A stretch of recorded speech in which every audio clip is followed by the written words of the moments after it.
Hello everyone, আশা করি সবাই ভালো আছেন। ফ্লাটারের বাংলা টিউটোরিয়ালে সবাইকে স্বাগত জানাচ্ছি। আমি গোবিন্দা। তো আজকে যে বিষয়টি নিয়ে আলোচনা করব সেই বিষয়টি হচ্ছে ফ্লাটার ডেভেলপমেন্টের বিগিনার সেশনের ডাট প্রোগ্রামিং এর আমাদের যে চারটি ওপি কনসেপ্ট ছিল তার মধ্যে একটি গুরুত্বপূর্ণ ইম্পর্টেন্স টপিক হচ্ছে ইনহেরিটেন্স। তো ইনহেরিটেন্সটা কি সেটা আমরা কিভাবে কাজ করে এবং আমরা অ্যাপ ডেভেলপ করার জন্য কতটা গুরুত্বপূর্ণ কাজ করে সেটা আমরা নিয়ে আলোচনা করব। ইনহেরিটেন্স হচ্ছে আমাদের উত্তরাধিকার সূত্র বলা হয়, যেখানে আমরা যদি রিয়েল লাইফে চিন্তা করি আমাদের বাবা যে পৈতৃক সম্পদগুলো আমরা অ্যাক্সেস করতে পারবো, ঠিক প্রোগ্রামিং ওপি ভাষা হচ্ছে সুপার ক্লাস থেকে আমরা চাইল্ড ক্লাসে ব্যবহার করতে পারবো হচ্ছে ইনহেরিট করা। আর ইনহেরিট করার জন্য আমাদের যে একটা কিওয়ার্ড ব্যবহার করা হয় সেটা হচ্ছে এক্সটেন্ড কিওয়ার্ড। তো এই হচ্ছে আমাদের বেসিক্যালি বিষয়টা ইনহেরিটেন্সটা। তো আমরা একটু দেখি আর একটু চিন্তা করা।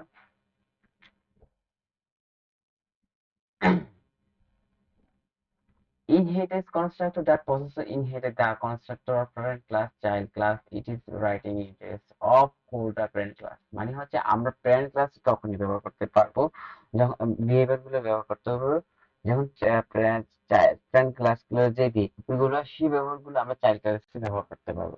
ঠিক আছে? তো আমরা আমি একটা কোড করে রেখেছি, সেটা হচ্ছে দেখুন। আচ্ছা, এটা হলো পার্সন, ব্যক্তি আর কি।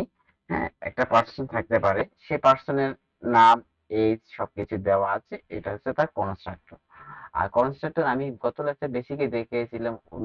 ওপি ক্লাস, অবজেক্ট, কনস্ট্রাক্টর এগুলো সম্পর্কে আমি দেখেছি গত লেকচার ভিডিওতে। আপনি দেখে নিবেন আর কনস্ট্রাক্টরটা কি, মেথড গুলো কি, ফাংশন গুলো কি, সেভাবে কিভাবে কাজ করে সেগুলো দেখে নিয়ে তখন এই ভিডিওটা দেখার চেষ্টা করবেন।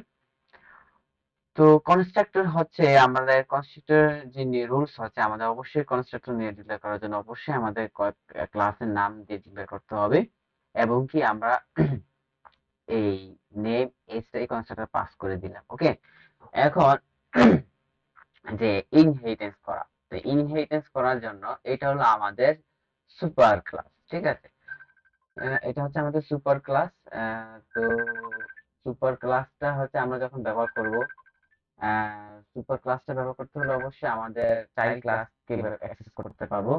তো এটা হচ্ছে আমাদের চাইল্ড ক্লাস। তো চাইল্ড ক্লাস যখন এক্সটেন্ড করবো পার্সনকে, তাহলে পার্সনের যে বিহেভিয়ার গুলো আমরা সেই বিহেভিয়ার গুলো আমরা স্টুডেন্টদের পেয়ে যাবো। ধরুন হচ্ছে এটা আমাদের, যদি আমরা রিয়েল লাইফে চিন্তা করি, এটা হচ্ছে আমাদের বাবার সম্পদ। এখন আমরা সেই সম্পদটা আমরা পেয়ে যাব এই এক্সটেন্ড কিওয়ার্ড আমাদের ইনহেরিট করার মাধ্যমে। ঠিক আছে, ব্যাপারটা ক্লিয়ার বুঝতে পেরেছেন?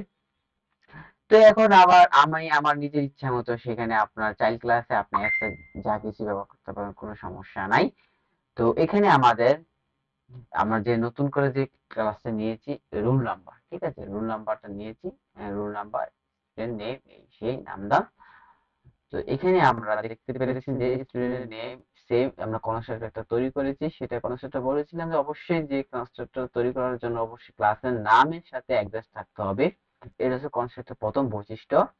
এবং আমরা প্যারামিটার পাস করে দিয়েছি নেম, ইন্টিজার এস কনস্ট্রাক্টরে, এবং সুপার হিসেবে আমাদের কি আসতেছে, সুপার প্যারেন্ট ক্লাস থেকে নেম আর এজ।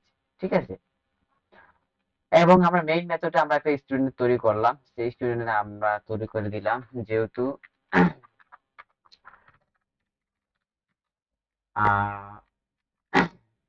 স্টুডেন্টে, এবং আমরা এজ দিয়ে দিলাম 56, সেটা নাম 15010।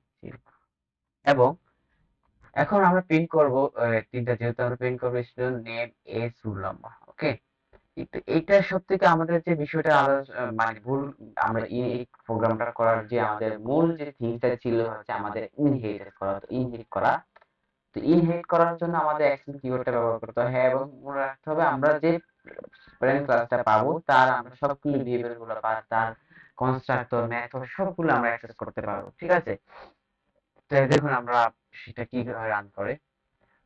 তো এই হচ্ছে আমাদের একটা ইনহেরিটেন্স এর বৈশিষ্ট্য এবং ইনহেরিট করার সুবিধা। ঠিক আছে, ইনহেরিট করার সবচেয়ে বড় সুবিধা হচ্ছে এটা আমাদের যে প্যারেন্ট ক্লাসে যে আমরা বৈশিষ্ট্যগুলো সেগুলো আমরা অ্যাক্সেস করতে পারবো। এছাড়াও আমরা ইনহেরিট করব আমাদের যে যখন আমাদের এরকম হতে পারে আমাদের যখন এরকম যখন আমাদের একটা অ্যাপ ডেভেলপ করার জন্য আমাদের এরকম থাকতে পারে যে বিভিন্ন ক্লাস থাকতে পারে বা বিভিন্ন অবজেক্ট থাকতে পারে তাদের সেই ব্যবহারগুলো আমরা অ্যাক্সেস করতে পারবো। যখন আমরা রিয়েল লাইফে কাজ করব তখন আপনারা আরো বেশি ইনহেরিটেন্স সম্পর্কে আর একটু ক্লিয়ার কনসেপ্টে ধারণা হয়ে যাবে। তো আশা করি আমি একটু বলে রাখি যে আমি দেখিয়ে দেওয়ার চেষ্টা করছি বিষয়গুলো কোন জায়গায় কি কাজগুলো হচ্ছে। তো আপনারা বারবার প্র্যাকটিস করবেন আর বিষয়টা জানা ট্রাই করবেন আর কি। যত বেশি জানবে তত বেশি প্র্যাকটিস করবে তত বেশি আপনার নিজের আয়ত্তে চলে আসবে। তো দেখুন এই যে আমি স্টুডেন্ট নেম, আমার student name Gobinda, student age, roll number, ঠিক আছে। তো এটা হচ্ছে আসলে এটার বৈশিষ্ট্যটাই পেয়েছি, কিন্তু দেখেন আমি শুধু জাস্ট আমার স্টুডেন্টরা শুধু শুধু রোল নাম্বার, শুধু এই রোল নাম্বারটা, শুধু রোল নাম্বারটা আমি আমার চাইল্ড ক্লাস তৈরি করেছি, কিন্তু আর বাকি জিনিসগুলো হচ্ছে আমি আমার প্যারেন্ট ক্লাস থেকে পেয়ে গেছি। তো এটাই হচ্ছে সবথেকে বড় সুবিধা যে আমি আমার আগের ক্লাস থেকে বা প্যারেন্ট ক্লাস থেকে আমি তার বৈশিষ্ট্যগুলো বা অ্যাক্সেসটা করতে পারবো। ক্লিয়ার? তো এখন আরেকটু ভাবে আপনাকে রিভিউ দেওয়ার চেষ্টা করি। ইনহেরিটেন্সটা হচ্ছে একটা উত্তরাধিকার সূত্রে যে জিনিসগুলো আমরা পাবো সেইগুলোকে এক্সটেন্ড কিওয়ার্ডের মাধ্যমে সেগুলো আমরা অ্যাক্সেস করতে পারবো। তো এই হচ্ছে আমাদের ইনহেরিটেন্স অবজেক্টের সবথেকে খুবই একটা ইম্পর্টেন্ট টপিক। তো বিষয়টা আসলে যদি আপনাদের ক্লিয়ার কনসেপ্ট হওয়া ক্লিয়ার থাকে তাহলে আপনারা আশা করি বুঝতে ট্রাই করবেন। তো যদি ভিডিওটি ভালো লাগে অবশ্যই আমার চ্যানেলটি অবশ্যই কমেন্ট করবেন, লাইক করবেন, শেয়ার করবেন, অবশ্যই চ্যানেলটি সাবস্ক্রাইব করবেন। ধন্যবাদ সবাইকে। আসসালামু আলাইকুম।